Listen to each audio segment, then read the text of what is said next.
Welcome to our channel. Today we will discuss the concept of constructor overloading. We already discussed the concept of member function overloading.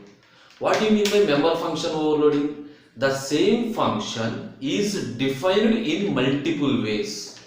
And remember, in overloading, the name of the function is same and the functions are differ in the number of parameters or data type of the parameters. Okay, either number of parameters or data type of the parameters. But coming to constructor overloading, by default the name of the constructor is always the same as class name. The name of the constructor is always same as the class name. Okay, but in overloading, what to do? The constructor name is same. The constructors are differ in either number of parameters that we are passed or type of parameters. In overloading, the constructors are differed by using either number of parameters or type of parameters or both. At the time of object creation,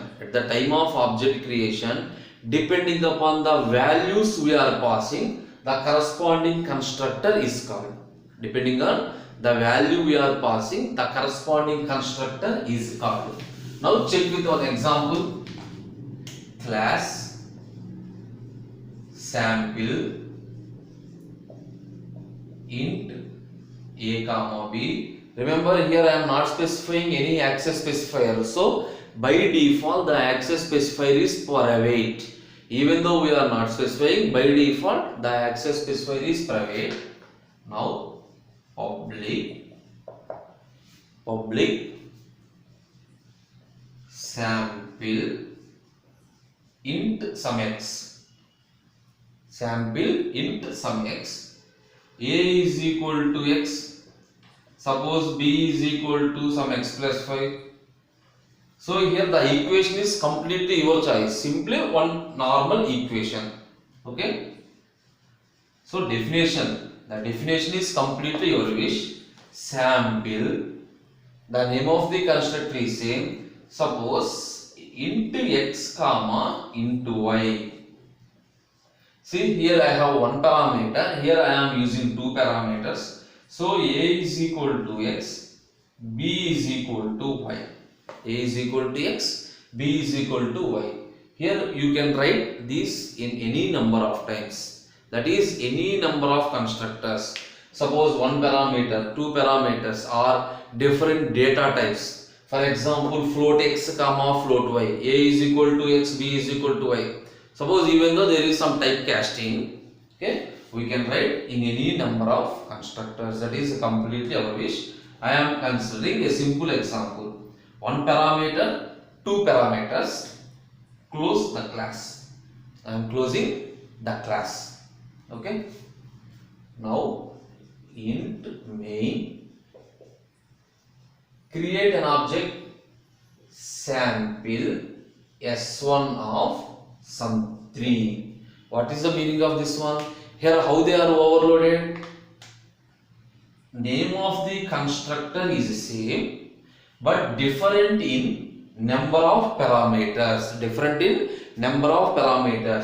At the time of object creation, whenever we are creating an object, the constructor is called automatically. Remember, whenever we are creating an object, the constructor is called automatically. But our program contains two constructors. In this case, our program contains two constructors. Which constructor is called? Depending on the parameters that we are passing. So here I am passing only one parameter and which is of type integer. So this constructor is called. So sample s2 of some 2 comma 4. In this case, two parameters, two of integer types. So x value is 2, y value is 3. X value is 2, y value is 3. In this way we call the constructor. Suppose if you required you will use the display function also. In the class definition, if want to print the values, void display of cout a b. Now close the class. Okay, after completion of the constructors, I am writing the display function. I am writing the display function and close the class. In this s1 dot display to print the output on the screen, s2 dot display. Now what is output? For s1 dot display, the output is 3, 8. So this one is called 3, 8. For s2 dot display, the output is 2, 4. Output is 2, 4. This is constructor overloading. Okay, thank you.